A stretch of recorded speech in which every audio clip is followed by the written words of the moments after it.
북한의 특권층 가정에서 성장해 무용을 전공하며 만수대 예술단에 속해 활동했고 평창올림픽 응원단에 선발될 만큼 충성심과 재능을 갖춘 위치에 있었다.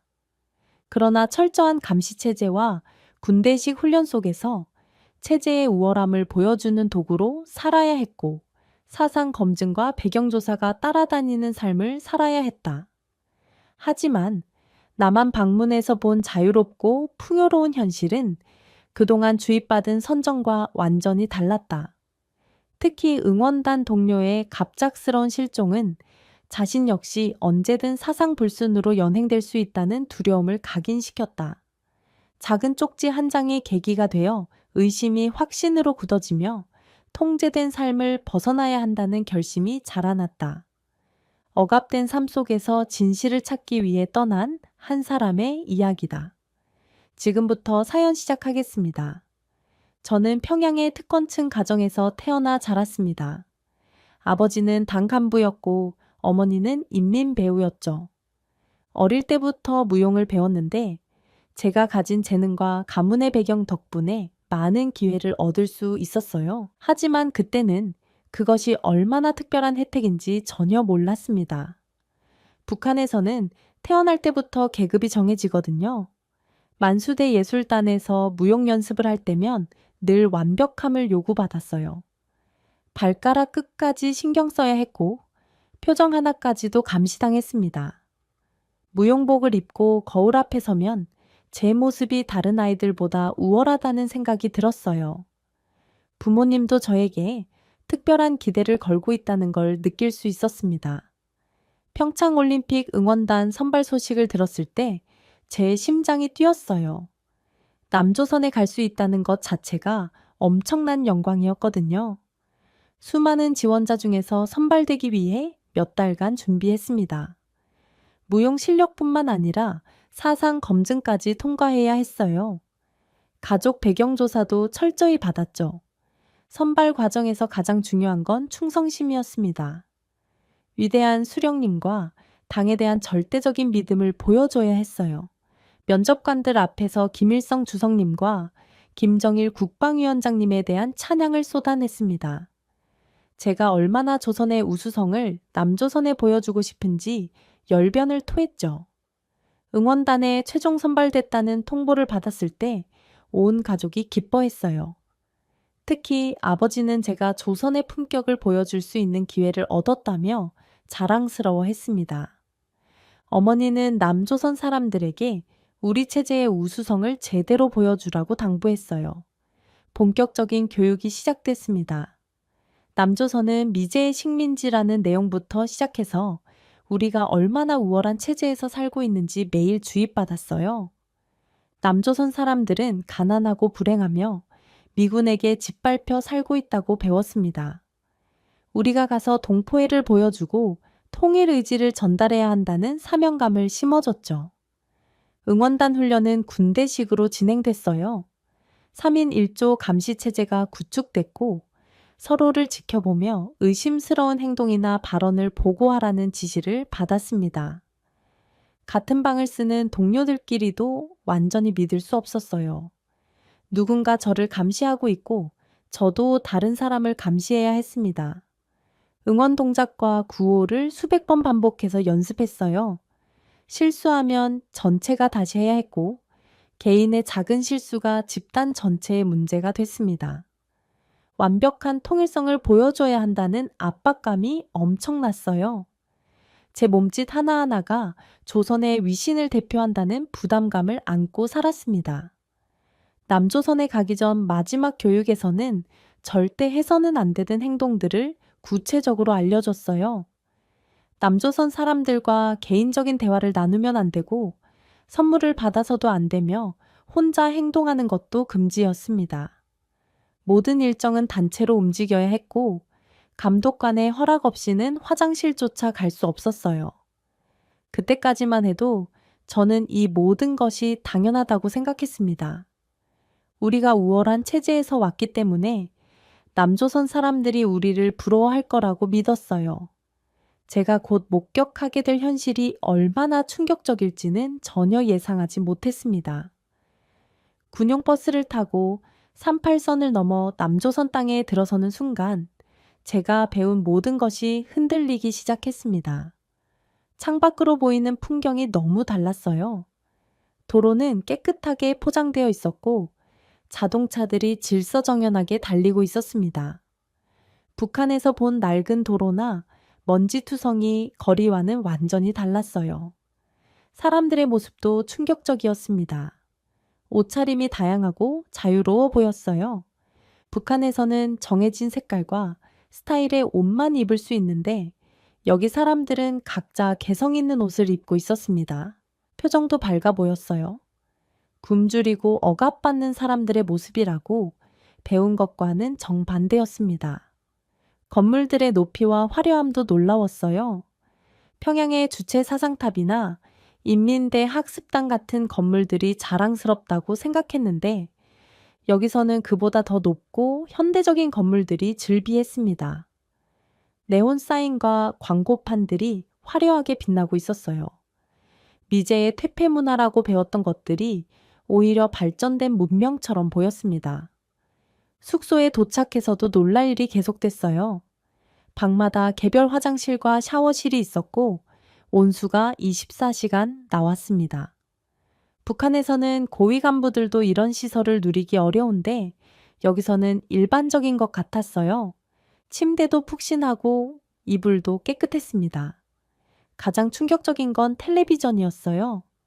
감독관이 잠깐 자리를 비운 사이 몰래 채널을 돌려봤습니다. 그때 한국 드라마를 보게 됐는데 등장인물들의 생활 모습이 너무 풍요로워 보였어요.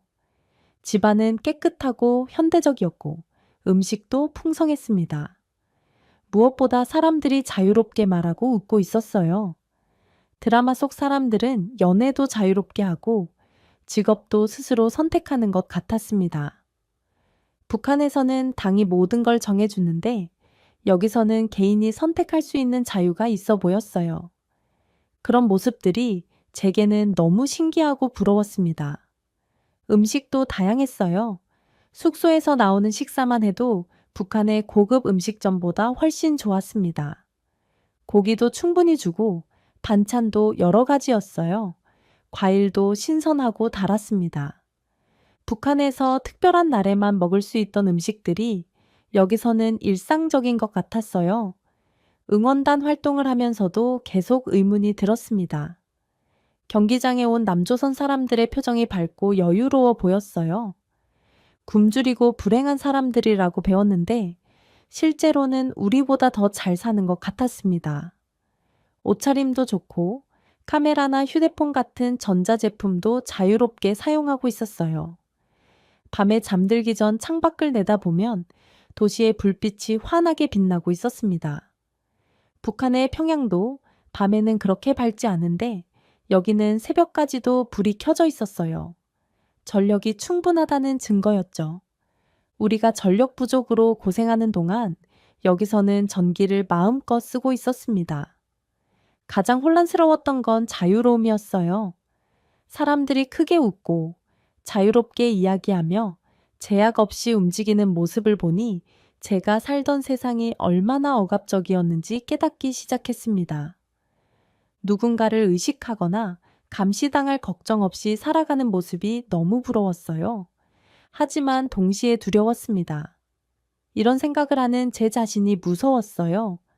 조선의 우수성을 의심하고 있다는 게 들키면 큰일 날 거라는 걸 알고 있었거든요. 그래서 더욱 완벽한 응원단원인 척 연기해야 했습니다. 응원단 활동을 하는 내내 저는 점점 더 혼란스러워졌습니다. 경기장에서 만난 한국 사람들의 모습이 계속 머릿속에 맴돌았어요. 자유롭게 웃고 떠들며 경기를 즐기는 그들의 모습이 너무나 자연스러워 보였습니다. 북한에서는 공식 행사에 참여할 때 항상 긴장하고 조심해야 하는데 여기 사람들은 정말 즐거워하는 것 같았어요. 특히 충격적이었던 건 한국 선수들을 응원하는 관중들의 모습이었습니다. 누가 시키지도 않았는데 자발적으로 열정적으로 응원하고 있었어요. 북한에서는 모든 응원이 조직되고 통제되는데 여기서는 진짜 마음에서 우러나오는 응원 같았습니다. 그런 자발성이 저에게는 너무 신기했어요. 경기장 밖에서 본 풍경들도 계속 의문을 불러일으켰습니다. 상점들이 가득하고 사람들이 자유롭게 쇼핑하는 모습, 카페에서 여유롭게 커피를 마시는 모습들이 제가 배운 것과는 너무 달랐어요. 미제의 식민지에서 고통받는 사람들이라고 했는데 오히려 우리보다 더 풍요롭게 사는 것 같았습니다. 버스 이동 중에 본 거리 풍경도 인상적이었어요. 차량들이 질서정연하게 신호를 지키며 다니고 보행자들도 자유롭게 거리를 걸어 다녔습니다. 경찰이나 감시원이 곳곳에 서 있지도 않았어요. 북한에서는 어디를 가든 감시의 눈길을 느껴야 하는데 여기서는 그런 게 전혀 없어 보였습니다. 응원단 내부에서도 조금씩 변화가 느껴졌어요. 다른 단원들도 저와 비슷한 의문을 품고 있는 것 같았습니다. 하지만 아무도 말하지는 못했어요. 3인 1조 감시 체제 때문에 서로를 완전히 믿을 수 없었거든요. 의심스러운 발언이라도 하면 즉시 보고될 위험이 있었습니다. 감독관들은 우리의 행동 하나하나를 주의 깊게 관찰했어요. 혹시 남조선의 퇴폐 문화에 물들지 않는지, 사상적으로 동요하지 않는지 계속 감시했습니다. 간혹 질문을 던져서 우리의 반응을 살피기도 했어요. 그럴 때마다 완벽한 대답을 해야 한다는 압박감이 엄청났습니다. 숙소에서의 통제도 더욱 심해졌어요. 텔레비전 채널을 함부로 돌리지 못하게 했고 외부인과의 접촉을 철저히 차단했습니다. 쇼핑이나 관광도 정해진 코스에서만 허용했어요. 자유롭게 돌아다니며 한국 사회를 제대로 볼 기회를 주지 않으려는 의도가 분명했습니다. 하지만 저는 계속 작은 것들을 관찰했어요. 화장실에서 만난 한국 여성들의 화장품, 엘리베이터에서 들은 자유로운 대화, 복도에서 본 한국 드라마의 한 장면 등등 이런 작은 경험들이 쌓이면서 제가 배운 것과 현실 사이의 간극이 더욱 커졌습니다. 마지막 날이 다가오면서 저는 묘한 아쉬움을 느꼈어요. 이곳을 떠나면 다시는 이런 자유로운 분위기를 경험할 수 없을 거라는 생각이 들었습니다. 북한으로 돌아가면 다시 감시와 통제 속에서 살아야 한다는 현실이 무겁게 다가왔어요. 그런데 정말 운명적인 일이 일어났습니다. 마지막 날 짐을 정리하는 도중 한국인 자원봉사자가 조용히 제게 다가와서 작은 쪽지를 건넸어요. 아무도 보지 않는 순간을 노린 것 같았습니다. 그 쪽지에는 한국의 실상에 대한 간단한 메시지가 적혀 있었어요. 그 쪽지를 받는 순간 제 인생이 바뀌기 시작했습니다. 거기에는 북한 주민들에게 전하고 싶은 진실한 메시지가 담겨 있었어요. 한국 사람들이 북한 동포들을 어떻게 생각하는지, 통일에 대한 진정한 마음이 어떤 것인지 알 수 있었습니다. 그 내용은 제가 배운 것과는 완전히 달랐어요. 쪽지를 받고 나서 저는 더욱 신중해져야 했습니다. 들키면 큰일 날 거라는 걸 알고 있었거든요. 하지만 그 작은 종이 조각이 제게는 진실로 향하는 열쇠 같았습니다. 북한으로 돌아가는 버스 안에서도 그 쪽지가 품속에 있다는 생각만으로 마음이 두근거렸어요. 평양으로 돌아오는 순간부터 강도 높은 사상 정화 교육이 시작됐습니다. 응원단 전체가 격리된 장소에서 며칠간 집중 교육을 받아야 했어요. 남조선에서 본 것들이 모두 허상이고 기만이라는 내용이었습니다. 화려한 겉모습 뒤에 숨겨진 불평등과 고통을 강조하며 우리 체제의 우수성을 다시 한번 주입시켰어요. 교육 담당자들은 남조선의 부정적인 면만을 부각시켰습니다. 노숙자들의 모습, 청년 실업 문제, 사회 갈등 등을 부각시키며 겉으로 보이는 풍요로움은 속임수라고 강조했어요. 우리가 본 것들은 미제가 의도적으로 보여준 선전이라고 세뇌시켰습니다. 하지만 제 머릿속에는 한국에서 본 풍경들이 생생하게 남아 있었어요. 개별 면담도 여러 차례 진행됐습니다. 남조선에서 어떤 감정을 느꼈는지, 의심스러운 생각은 없었는지, 세세하게 질문받았어요. 저는 완벽한 답변을 준비해서 아무런 동요가 없었다고 답했습니다. 오히려 남조선의 실상을 보고 우리 체제에 대한 자긍심이 더 커졌다고 거짓말했어요.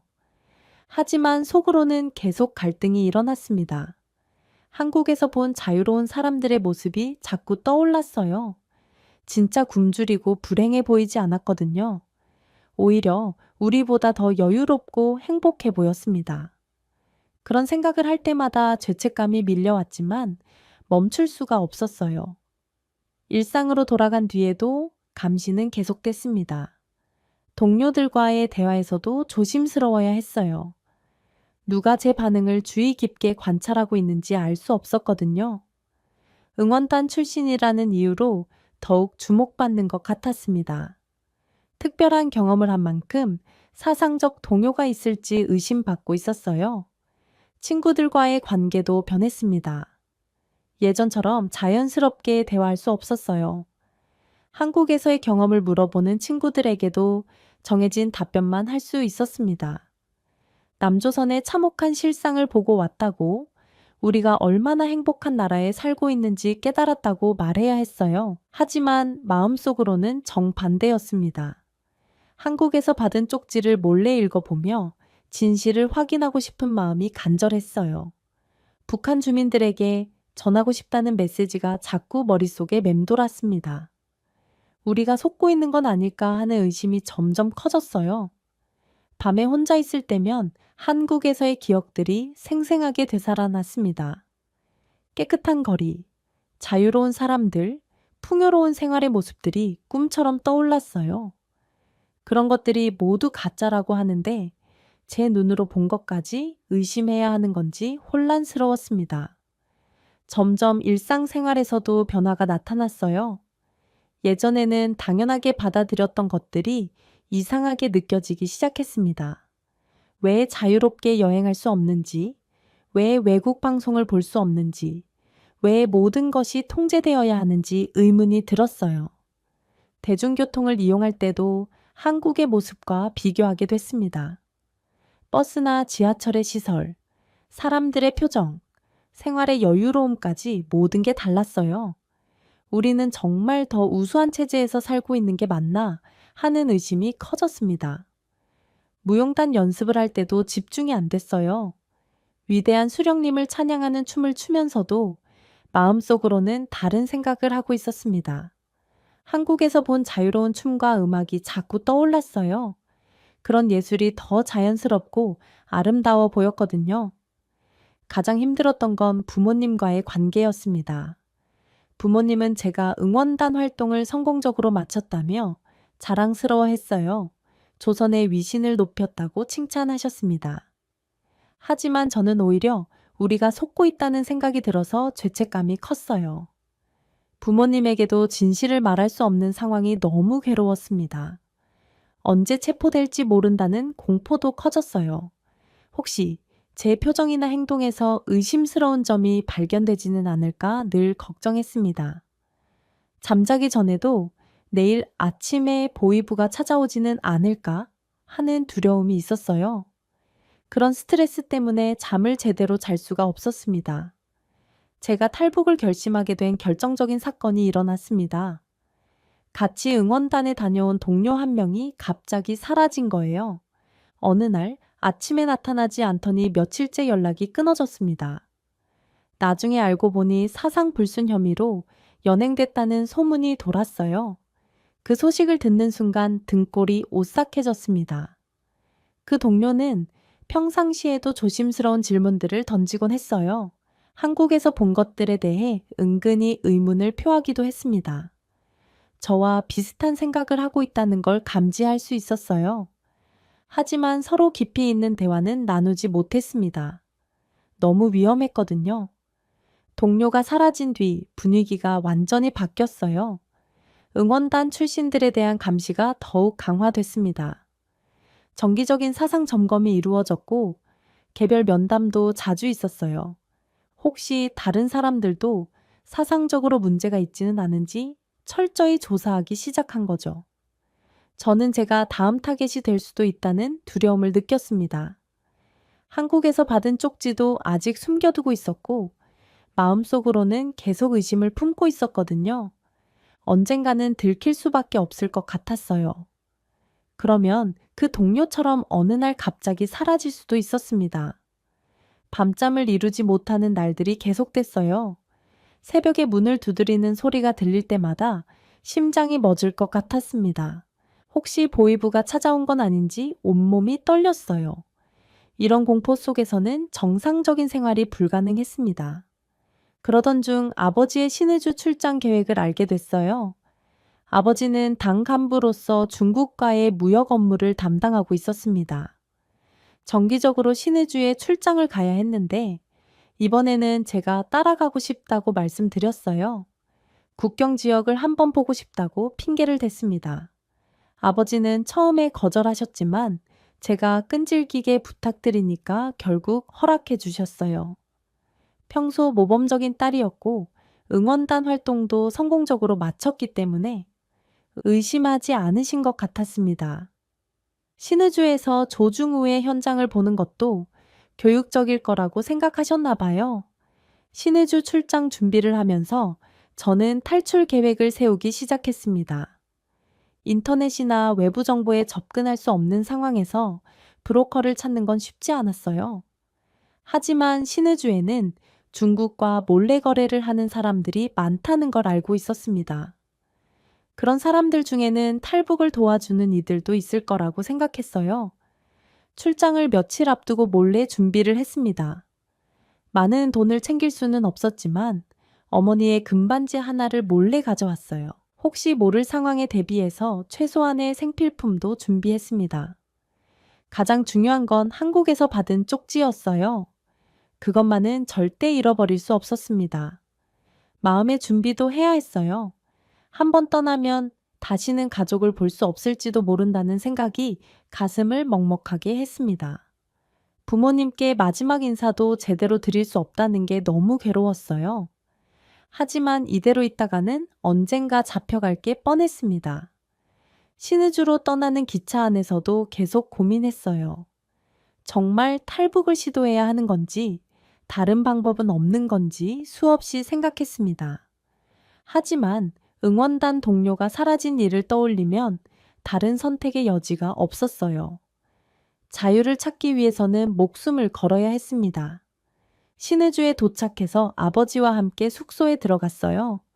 아버지는 업무 때문에 바쁘셔서 저에게 많은 관심을 기울이지 못하셨습니다.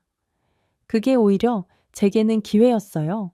혼자 시간을 보낼 수 있는 여유가 생겼거든요. 시장 근처를 돌아다니며 조심스럽게 사람들을 관찰했습니다. 누가 브로커인지 구분하기는 어려웠지만 수상한 거래를 하는 사람들을 찾을 수 있었어요. 며칠간 관찰한 끝에 용기를 내서 한 상인에게 접근했습니다. 돌려서 말했지만 제 의도를 금방 알아차리더라고요. 그 상인이 소개해준 브로커와 만나게 됐어요. 위험한 일이지만 돈만 있으면 도와줄 수 있다고 했습니다. 어머니의 금반지를 보여주니까 충분하다고 하더라고요. 그날 밤 압록강을 건널 계획을 세웠습니다. 제 인생에서 가장 중요한 결정을 내리는 순간이었어요. 신의주에서 브로커와 접선한 그날 밤이 제 인생의 전환점이었습니다. 아버지는 숙소에서 업무 관련 서류를 정리하고 계셨고, 저는 화장실에 간다는 핑계로 몰래 빠져나왔어요. 복도를 걸어다가는 발걸음이 너무 크게 들리는 것 같아서 심장이 터질 듯 뛰었습니다. 브로커가 지정한 장소는 압록강 하류의 작은 포구였어요. 어둠 속에서 작은 손전등 불빛으로 신호를 보내니까 그림자 같은 사람이 나타났습니다. 말은 많이 하지 않았고 손짓으로만 따라오라고 했어요. 그때부터는 완전히 그의 지시에 따라야 했습니다. 강가에는 작은 보트 한 척이 숨겨져 있었어요. 겨우 두세 명이 탈 수 있을 정도로 작았습니다. 브로커는 물소리를 최대한 내지 말라고 당부했어요. 경비대가 순찰을 돌고 있어서 조금이라도 소리가 나면 들킬 수 있다고 했습니다. 노를 젓는 것도 물 밑에서 조용히 해야 했어요. 보트에 올라타는 순간 제 다리가 후들거렸습니다. 정말 강을 건넌다는 실감이 났거든요. 한번 나가면 되돌아올 수 없다는 걸 알고 있었어요. 가족과의 영원한 이별이 시작되는 순간이었습니다. 눈물이 나려고 했지만 꾹 참았어요.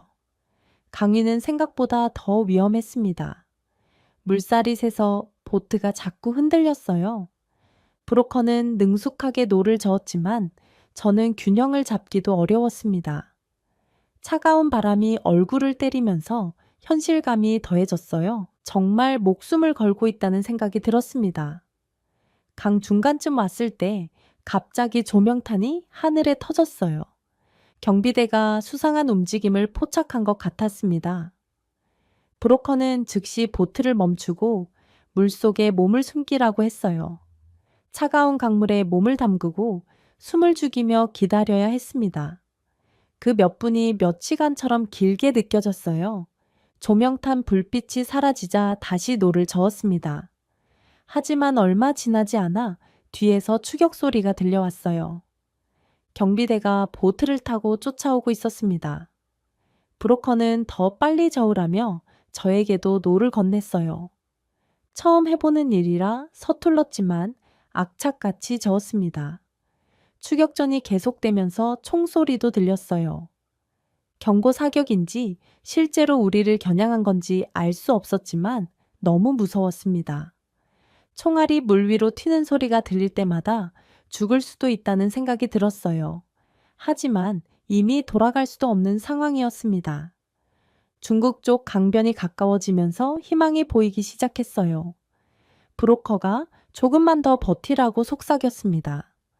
뒤에서 추격해오던 북한 경비대도 중국 영해에는 들어올 수 없어서 속도를 늦추는 것 같았어요. 그래도 끝까지 긴장을 늦출 수는 없었습니다. 드디어 중국 땅에 발을 딛는 순간 눈물이 터져 나왔습니다. 살았다는 안도감과 자유에 대한 기대감이 동시에 밀려왔어요. 하지만 브로커는 아직 안전하지 않다며 서둘러 이동하라고 했습니다. 중국 공안에게 잡히면 북한으로 송환될 수도 있다고 경고했어요. 강변에서 바로 차량으로 이동했습니다. 미리 대기하고 있던 중국인이 운전하는 낡은 트럭이었어요. 짐칸에 숨어서 몇 시간을 이동해야 했습니다. 몸은 피곤했지만 긴장감 때문에 잠들 수가 없었어요. 계속 잡힐까봐 불안했습니다. 새벽녘에 어떤 농가에 도착했어요. 그곳에서 하루 정도 숨어 있어야 한다고 했습니다. 방 한 칸에 혼자 있으면서 지금까지 일어난 일들이 꿈 같았어요. 정말 압록강을 건넜다는 게 믿기지 않았습니다. 가족들은 아직 제가 사라진 것도 모르고 계실 텐데 미안한 마음이 컸어요. 하지만 후회는 없었습니다. 북한에 있었다면 언젠가는 체포됐을 거라고 확신했어요. 응원단 동료처럼 어느 날 갑자기 사라졌을지도 모르죠. 자유를 찾기 위한 선택이었고 그 선택을 위해 목숨까지 걸었습니다. 이제 진짜 새로운 삶이 시작되는 거였어요. 그 농가에서 하룻밤을 보내면서 앞으로의 계획을 생각했습니다. 중국에서는 계속 숨어 지내야 하고 최종 목표는 한국 대사관에 도착하는 것이었어요. 아직 갈 길이 멀었지만 첫 번째 관문은 통과한 셈이었습니다. 압록강을 건넌 그 밤이 제 인생의 가장 용감한 순간이었어요. 중국에서의 생활은 상상했던 것보다 훨씬 위험하고 고단했습니다. 매일이 체포에 대한 공포와의 싸움이었어요. 브로커가 소개해준 중국인 가정에서 몇 주간 숨어 지냈는데 하루 종일 방 안에만 있어야 했습니다. 밖으로 나갈 수도 없었고 큰 소리를 낼 수도 없었어요. 가장 무서웠던 건 공안의 단속이었습니다. 수시로 불시 검문이 있었고 탈북자를 색출하는 작업이 계속됐어요. 어느 날 밤에는 바로 옆집까지 공안이 와서 뒤지고 갔습니다. 그때 제 심장은 정말 멎을 뻔했어요. 발각되면 즉시 북한으로 송환될 거라는 걸 알고 있었거든요. 중국인 가족들도 큰 위험을 감수하고 저를 도와줬습니다. 탈북자를 숨겨주다 발각되면 그들도 처벌을 받거든요. 하지만 인도적인 마음으로 저를 보호해줬어요. 음식도 나눠주고 따뜻한 잠자리도 제공해줬습니다. 그 고마움을 어떻게 표현해야 할지 모르겠어요. 몇 주 후 브로커가 다시 나타나서 이동 계획을 알려줬습니다. 베트남까지 가서 한국 대사관에 도착해야 한다고 했어요. 그 과정도 목숨을 걸어야 하는 위험한 여행이었습니다. 트럭 화물칸에 숨어서 며칠간 이동해야 했거든요. 트럭 여행은 정말 고문 같았어요. 좁은 공간에 여러 명이 함께 숨어 있어야 했고, 화장실도 마음대로 갈 수 없었습니다. 음식과 물도 제한적이었고, 공기도 탁했어요. 하지만 자유를 향한 마지막 단계라는 생각으로 견뎠습니다. 국경을 넘을 때마다 검문이 있었어요. 화물칸 속에서 숨도 제대로 쉴 수 없었습니다. 검문관들이 짐을 뒤지는 소리가 들릴 때마다 들킬까봐 온몸이 떨렸어요. 만약 발각되면 모든 게 끝장이라는 걸 알고 있었거든요. 라오스를 거쳐 베트남에 도착하기까지 일주일 정도 걸렸어요. 그 과정에서 몇 번이나 죽을 뻔했습니다. 국경 경비대에게 발각될 뻔하기도 했고, 트럭이 고장나서 길에서 며칠간 기다려야 하기도 했어요. 매 순간이 생사를 가르는 고비였습니다. 베트남에 도착해서도 바로 대사관에 갈 수는 없었어요. 현지 브로커와 접촉해서 안전한 경로를 찾아야 했습니다. 베트남 경찰에게 잡혀도 문제가 되거든요. 며칠간 더 숨어 지내면서 기회를 기다려야 했어요. 드디어 한국 대사관에 접근할 수 있는 날이 왔습니다. 새벽 시간에 몰래 이동해서 대사관 근처까지 갔어요. 하지만 마지막 몇백 미터가 가장 위험했습니다. 경비가 삼엄해서 함부로 접근할 수 없었거든요. 브로커와 함께 신중하게 계획을 세웠습니다. 결정적인 순간에 용기를 내서 대사관 정문으로 뛰어갔어요. 경비원들이 저를 막으려 했지만 큰 소리로 탈북자라고 외쳤습니다. 한국어로 도와달라고 소리쳤어요. 그 순간 정말 온 힘을 다해 외쳤습니다. 한국 대사관 직원이 나와서 저를 안전한 곳으로 데려가 줬어요. 그 순간 정말 살았다는 생각이 들었습니다. 신분 확인을 받고 보호를 받게 됐어요.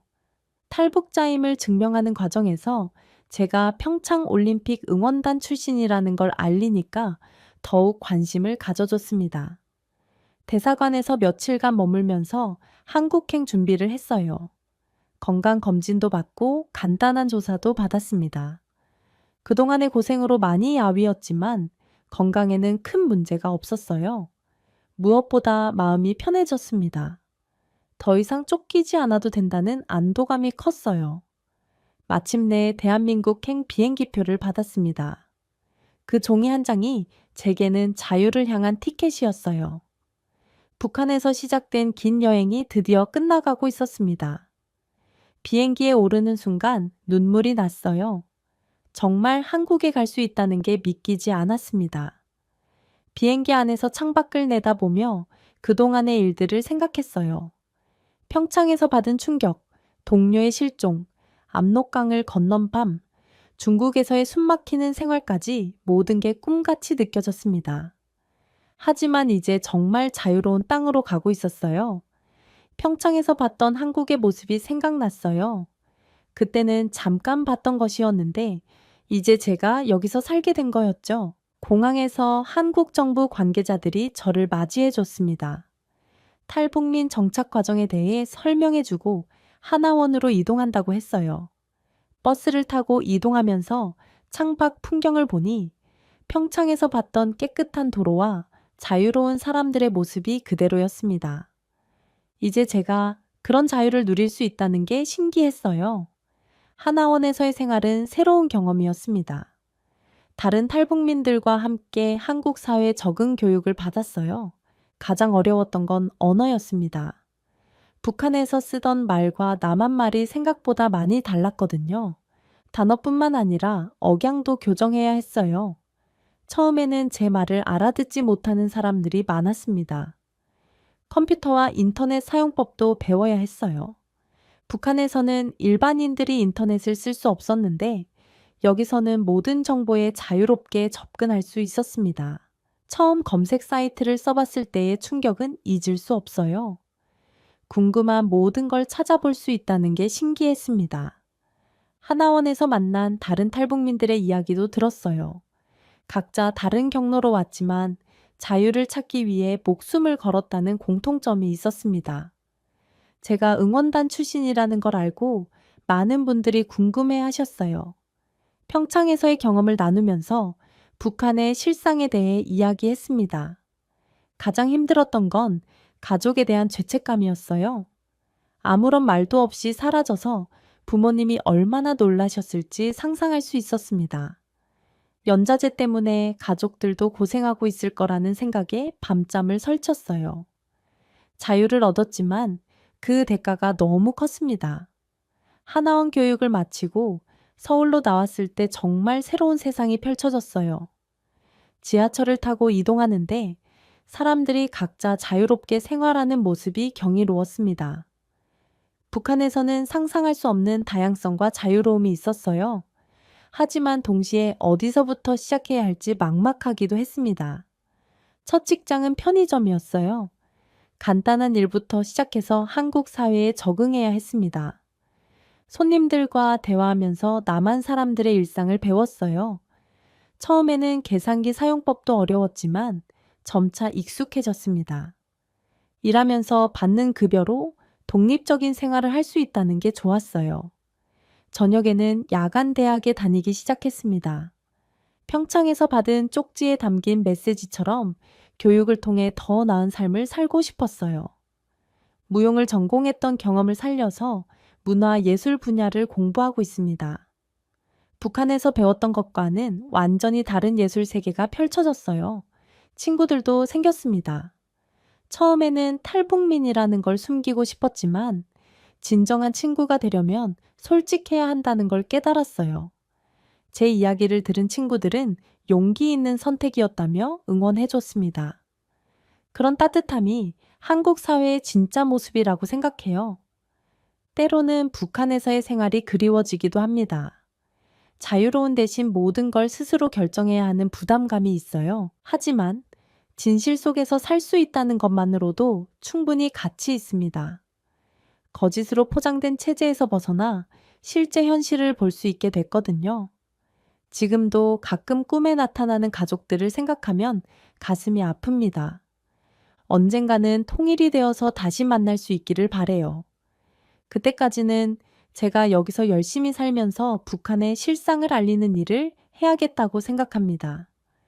평창에서 받은 충격이 제 인생을 바꿨듯이 다른 북한 주민들에게도 진실을 전하고 싶어요. 자유는 공짜가 아니라는 걸 매일 느낍니다. 목숨을 걸고 얻은 자유이지만 그것을 지키고 발전시키는 것도 제 몫이에요. 이제 진실 속에 살고 있다는 다짐으로 매일을 보내고 있습니다. 거짓으로 가득했던 과거와는 완전히 다른 삶이지만 이것이 진짜 인간다운 삶이라고 확신해요. 북한의 인민검사는 체제의 이름으로 법을 집행합니다. 겉으로는 정의를 수호하는 자리지만 실상은 권력의 도구에 불과했습니다. 특권층과 보통 인민 사이에서 유연한 처리를 요구받는 현실 속에 진정한 정의는 어디에도 없었습니다. 여동생의 체포, 갑작스러운 건강 악화와 직위 박탈, 모든 것을 잃은 후에야 깨달았습니다. 체제가 나를 필요로 할 때만 필요한 존재라는 냉혹한 진실을요. 국경 너머 아들의 목소리가 들려왔습니다. 더 늦기 전에 오셔야 합니다. 이제 법의 집행자가 법을 어기는 도망자가 되어 목숨을 건 탈출을 시도합니다. 저는 김일성 종합대학 법률학부를 졸업한 박영철입니다. 평안남도 검찰소에서 인민검사로 근무를 시작했던 날이 아직도 선명합니다. 주로 맡았던 업무는 지역 단위기업소의 경제사건 단속이었습니다. 생산계획 미달이나 자재 유용, 국가 물자 횡령 등 다양한 사건들을 조사했죠. 처음에는 모든 사건을 법 조문 그대로 처리하려 했습니다. 하지만 현실은 달랐습니다. 상급자나 지역 간부들이 찾아와 동무, 이 사건은 좀 유연하게 처리해주게 하며 손을 내미는 일이 잦았어요. 검사라는 직책은 나름의 특권을 가져다 주었습니다.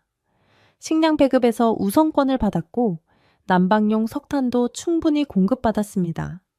남들이 배급소 앞에서 줄을 설 때 저는 별도 창구를 이용했죠. 봄이면 동네 주민들이 산나물을 캐러 가는 동안 저는 공식 출장 명목으로 차량을 타고 이동했습니다. 점차 이러한 생활에 익숙해졌습니다. 법의 집행자라기보다는 체제의 윤활유 역할을 한다는 사실을 받아들였어요. 누군가는 처벌받고 누군가는 봐주는 일이 반복되었습니다. 그것이 우리 사회의 작동 방식이었습니다. 법이 아닌 지시와 관계가 우선했죠.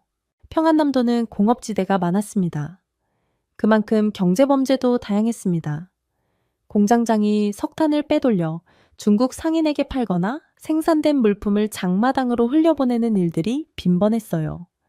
이런 사건들을 처리하면서 저는 점점 냉소적이 되었습니다. 가끔은 양심의 가책을 느끼기도 했습니다. 특히 일반 노동자들이 연루된 사건에서는 더욱 그랬어요.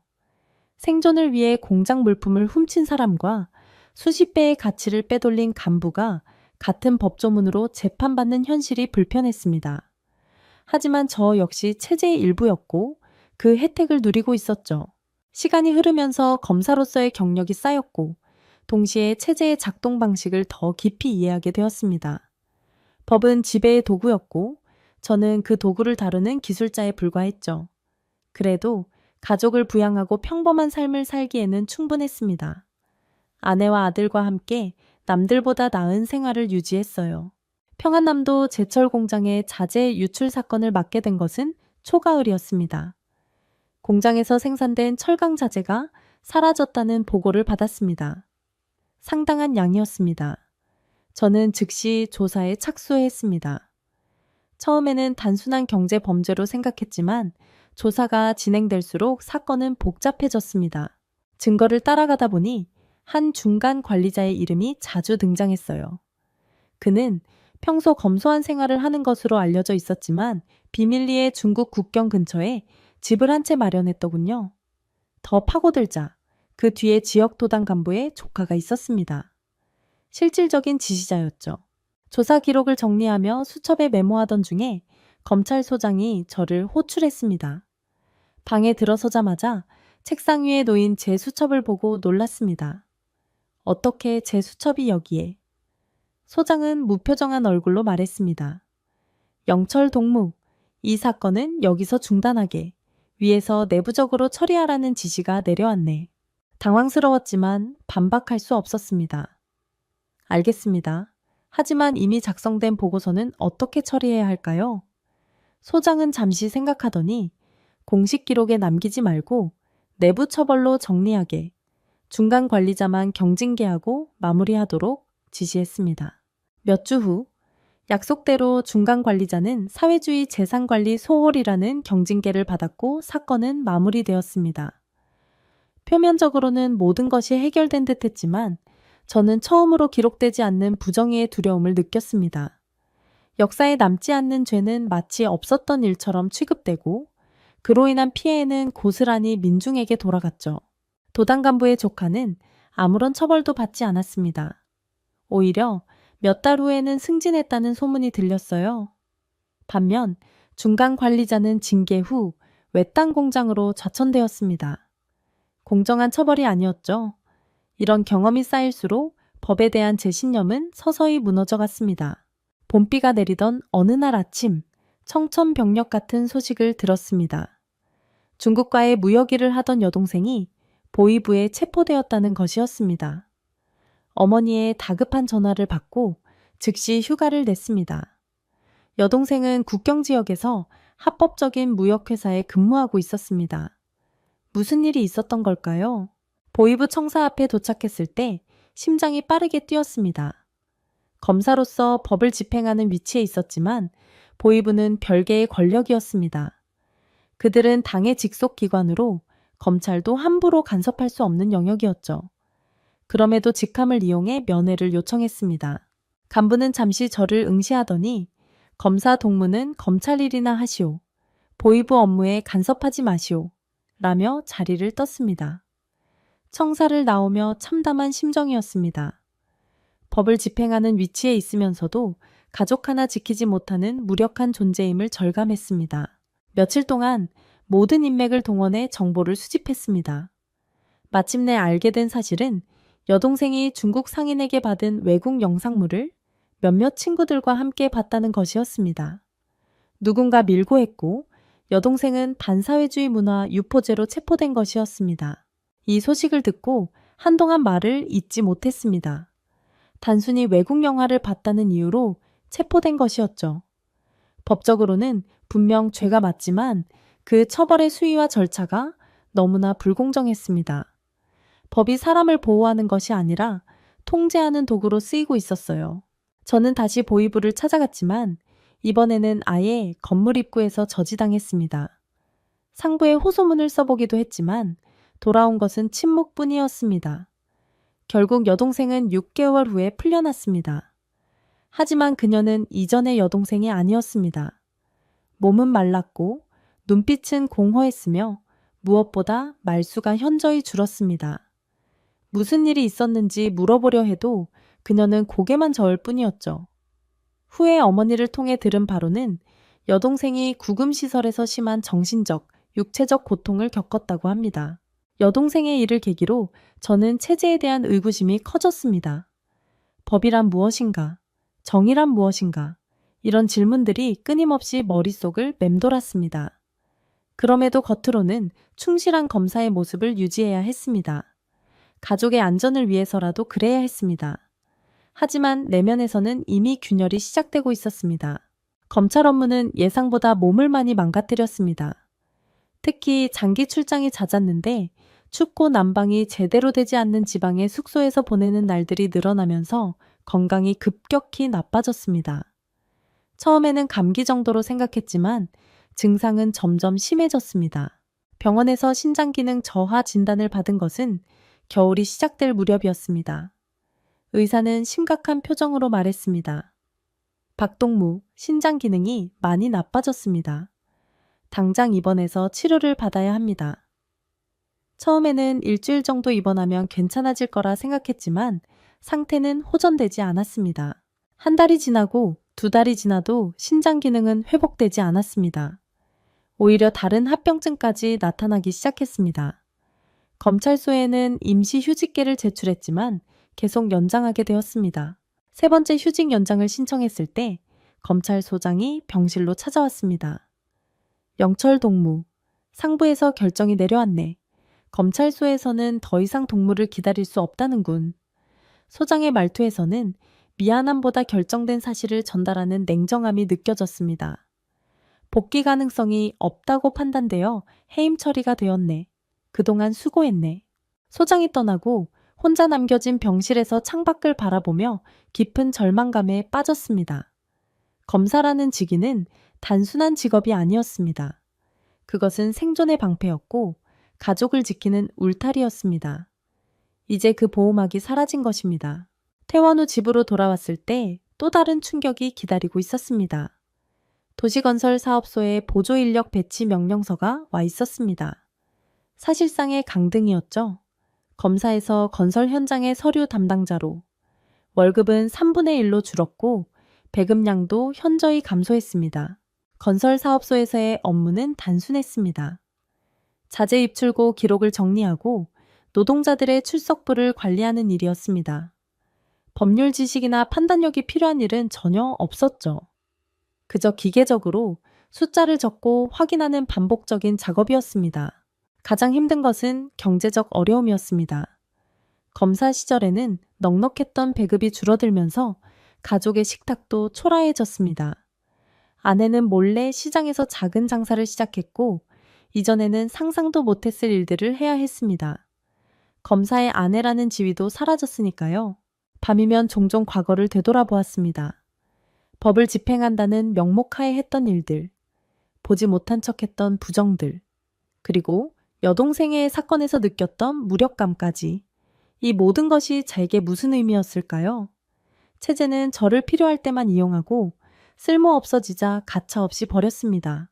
건강은 조금씩 회복되었지만 마음의 상처는 깊어만 갔습니다. 체제가 무너지는 것이 아니라 제 안에서 체제에 대한 믿음이 무너지고 있었습니다. 이것이 바로 제가 평생 봉사하려 했던 사회의 실체였습니다. 아들 영민은 5년 전 중국으로 유학을 떠났습니다. 과학기술 분야에서 두각을 나타내 국가에서 선발된 인재였죠. 가끔 공식 편지가 오긴 했지만 내용은 항상 간결했고 검열의 흔적이 역력했습니다. 아들의 진짜 생각을 알 수 없었지만 그래도 좋은 환경에서 공부하고 있다는 사실만으로도 위안이 되었습니다. 그러던 어느 날 밤 뜻밖의 전화가 걸려왔습니다. 익숙하지만 오랫동안 듣지 못했던 목소리였습니다. 아버지, 저예요. 순간 온몸에 전율이 흘렀습니다. 아들이었습니다. 하지만 국제 전화는 엄격히 통제되고 있었고 특히 중국에서 걸려온 전화는 더욱 위험했습니다. 영민아, 어떻게 전화를? 말을 잇기도 전에 아들이 빠르게 말했습니다. 아버지, 제가 있는 곳은 중국이 아닙니다. 한국에 왔습니다. 순간 말문이 막혔습니다. 한국이라니, 그것은 탈북을 의미했습니다. 아들은 이제 공식적으로 조국을 배반한 자가 된 것입니다. 아들은 계속해서 말했습니다. 아버지의 해임 소식도 들었습니다. 그리고 건강이 안 좋다는 것도요. 더 늦기 전에 여기로 오셔야 합니다. 제가 기다리고 있겠습니다. 전화는 갑자기 끊겼습니다. 아마도 통화 시간을 최소화하기 위한 안전조치였겠죠. 그날 밤 잠을 이루지 못했습니다. 아들의 말이 계속 머릿속을 맴돌았습니다. 더 늦기 전에 오셔야 합니다. 무슨 뜻일까요? 다음 날 아침 거울에 비친 제 모습을 보고 놀랐습니다. 단 몇 년 사이에 머리는 반 이상 휘어졌고 눈 밑에는 짙은 그늘이 드리워져 있었습니다. 몸은 여전히 약했고 사회적 지위도 사라졌습니다. 무엇보다 체제는 이제 저를 보호해주지 않는다는 사실이 분명해졌습니다. 식탁에 앉아 아내와 눈을 마주쳤습니다. 말하지 않아도 서로의 생각을 읽을 수 있었습니다. 여보, 우리도 가야 할 것 같아요. 아내가 먼저 입을 열었습니다. 저도 고개를 끄덕였습니다. 그래, 이대로 사라질 수는 없어. 결심은 했지만 현실적인 문제가 산적해 있었습니다. 국경을 넘는 것은 목숨을 건 도전이었습니다. 특히 제 건강 상태로는 더욱 위험했죠. 하지만 남아있는 것보다는 탈출을 시도하는 편이 나을 것 같았습니다. 최소한 시도라도 해봐야 했습니다. 과거 검사 시절, 저는 국경 지역 밀수 사건을 자주 다루었습니다. 그 과정에서 알게 된 인맥들이 이제는 제게 도움이 될 수 있을 것이라 생각했습니다. 특히 기억에 남는 한 사람이 있었습니다. 최 반장이라 불리던 무역회사 출신 남성이었죠. 당시 그는 경미한 밀수 혐의로 조사를 받았지만 제가 정상 참작하여 가벼운 처벌로 마무리한 적이 있었습니다. 그를 다시 찾는 것은 위험했지만 다른 선택지가 없었습니다. 오랜 수소문 끝에 최 반장의 거처를 알아냈습니다. 그는 이제 공식적인 무역회사에서 물러나 국경 지역에서 작은 장사를 하고 있었습니다. 만남을 주선하는 과정에서도 극도의 주의가 필요했습니다. 누가 저를 감시하고 있을지 모르니까요. 드디어 그를 만났을 때 최 반장은 저를 알아보고 놀란 표정을 지었습니다. 박 검사님 아니십니까? 여기서 뵙게 될 줄은. 저는 바로 본론으로 들어갔습니다.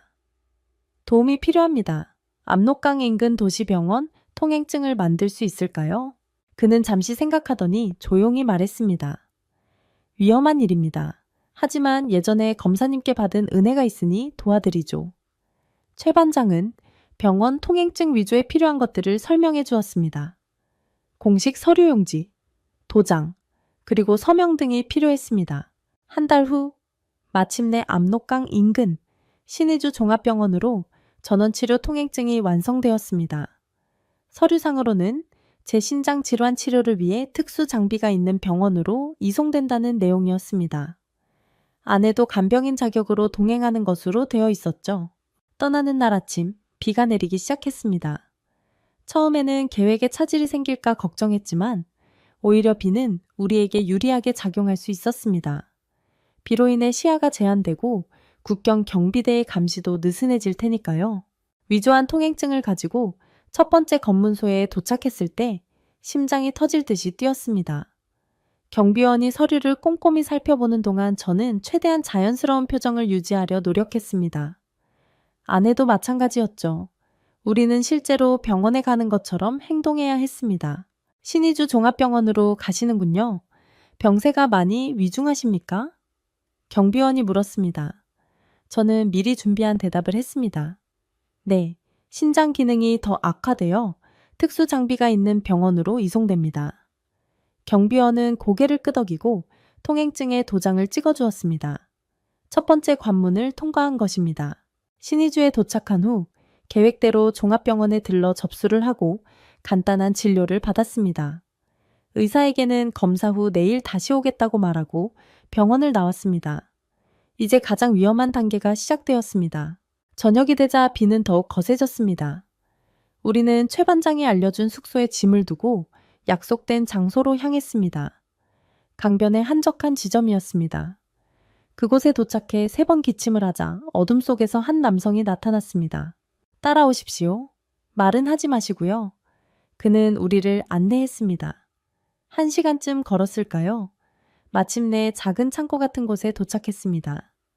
그곳에는 이미 2명의 사람이 기다리고 있었습니다. 오늘 밤 건너갑니다. 준비되셨습니까? 준비가 됐다고 말하긴 했지만 사실 저는 두려움에 떨고 있었습니다. 이미 엄청난 비용을 지불했음에도 이들이 정말 우리를 안전하게 데려다 줄지 확신할 수 없었습니다. 하지만 이미 돌아갈 수 없는 강을 건너고 있었습니다. 물리적인 강이 아닌 결심의 강을요. 자정이 지나자 우리는 움직이기 시작했습니다. 강변으로 이동하는 동안 비는 잠시 그쳤지만 어둠은 여전했습니다. 작은 고무보트가 준비되어 있었습니다. 4명이 겨우 탈 수 있는 크기였죠. 빨리 타십시오. 소리 내지 마시고요. 보트에 올라타는 순간 현실감이 밀려왔습니다. 정말로 우리는 조국을 떠나고 있었습니다. 평생을 살아온 땅, 가족과 친구들이 있는 곳을 영원히 떠나는 것이었습니다. 아내의 손을 꼭 잡았습니다. 그녀의 손도 제 손만큼이나 떨리고 있었습니다. 노를 젓는 소리만이 들리는 가운데 우리는 압록강을 건너기 시작했습니다. 북한 쪽 강변이 점점 멀어지고 중국 쪽 강변이 가까워질수록 제 심장 박동은 더욱 빨라졌습니다. 강폭은 그리 넓지 않았지만 그 짧은 거리가 인생의 전환점이 될 것이라 생각하니 초현실적인 느낌이 들었습니다.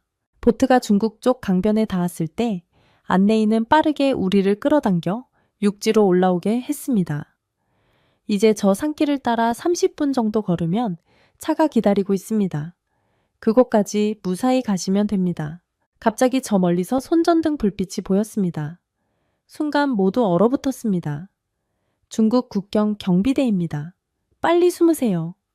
안내인이 다급하게 말했습니다. 우리는 재빨리 주변 덤불 속으로 숨었습니다. 불빛이 우리가 있던 방향으로 비추더니 잠시 후 다른 방향으로 이동했습니다. 위기는 지나간 것 같았습니다. 숨을 고르고 다시 이동을 시작했습니다. 비탈진 산길을 오르는 것은 제 약한 체력으로는 매우 힘든 일이었습니다. 숨이 턱에 차고 다리가 후들거렸지만 멈출 수는 없었습니다. 아내가 제 팔을 부축하며 힘을 주었습니다. 조금만 더 가면 된다고 계속 속삭였습니다. 약속된 장소에 도착했을 때 정말로 차 한 대가 엔진을 끈 채 기다리고 있었습니다. 중국인 운전사는 우리를 보더니 무표정하게 차 문을 열어주었습니다. 비로소 안전한 곳에 도착했다는 안도감이 밀려왔습니다. 차에 올라타자마자 긴장이 풀렸는지 온몸에 힘이 빠졌습니다. 운전사는 우리를 중국 국경 도시의 한 은신처로 데려갔습니다. 그곳에서 며칠을 머물면서 다음 단계를 준비했습니다. 최 반장이 미리 연결해준 브로커가 찾아와 제3국 경유 계획을 설명해 주었습니다. 우리는 중국 여권을 가진 조선족으로 위장하여 태국을 거쳐 한국으로 가는 계획이었습니다. 불법 위조 여권을 받아들었을 때 또 다시 죄책감이 들었습니다. 한때 법을 집행하던 검사가 이제는 법을 어기는 도망자가 되었으니까요. 하지만 이것이 우리가 살아남기 위한 유일한 길이었습니다. 브로커는 이틀 후 비행기가 준비될 것이라 말했습니다. 그 이틀이 얼마나 길게 느껴졌는지 모릅니다. 매 순간 붙잡힐지도 모른다는 공포 속에서 시간을 보냈습니다. 마침내 공항으로 향하는 날, 아내와 저는 서로를 바라보며 미소 지었습니다. 우리는 이미 많은 고비를 넘겼고 이제 마지막 관문만 남았습니다. 한국에 도착했을 때 첫 느낌은 혼란스러움이었습니다. 너무 밝고, 너무 시끄럽고, 너무 자유로웠습니다. 공항에서 저희를 맞이한 정부 관계자들은 친절했지만 경계심이 가시지 않았습니다. 오랫동안 감시와 통제 속에 살아왔기에 누군가의 선의를 그대로 받아들이는 것이 어색했습니다. 탈북민 보호센터에서의 첫 주는 정착 교육과 면담으로 바쁘게 지나갔습니다. 조사관들에게 제 신분과 북한에서의 경력을 솔직하게 밝혔습니다.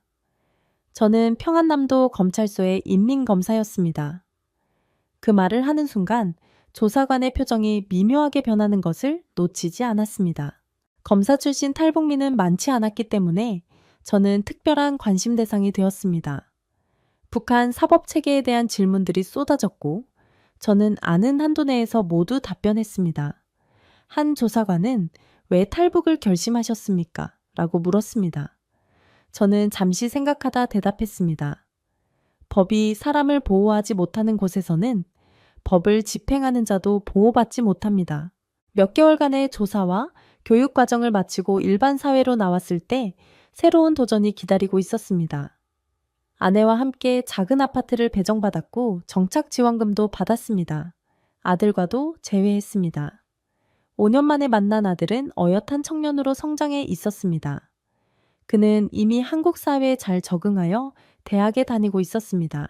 첫 몇 달은 문화 충격의 연속이었습니다.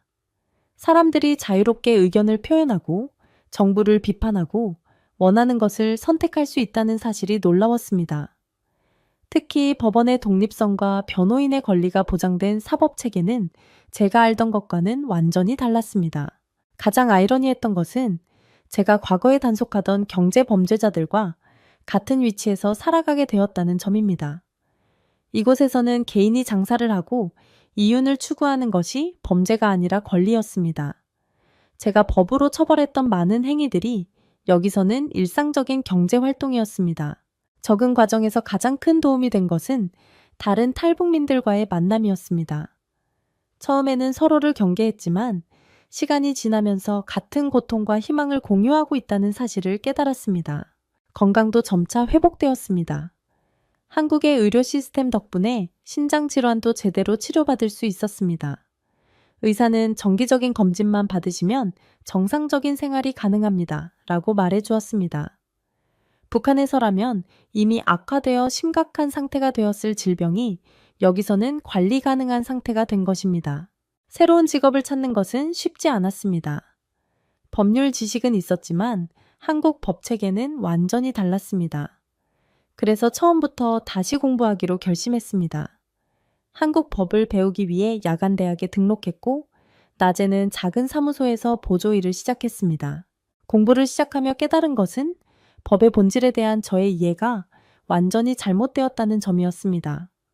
북한에서 법은 통제의 도구였지만 여기서 법은 권리를 보호하는 장치였습니다. 제가 집행했던 법이 실은 법이 아니었다는 사실이 가슴 아팠습니다.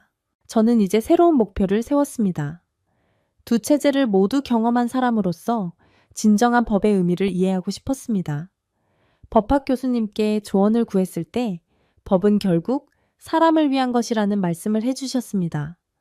그 말이 깊이 와닿았습니다. 이제 저는 매일 아침 작은 책상에 앉아 법전을 펼칩니다.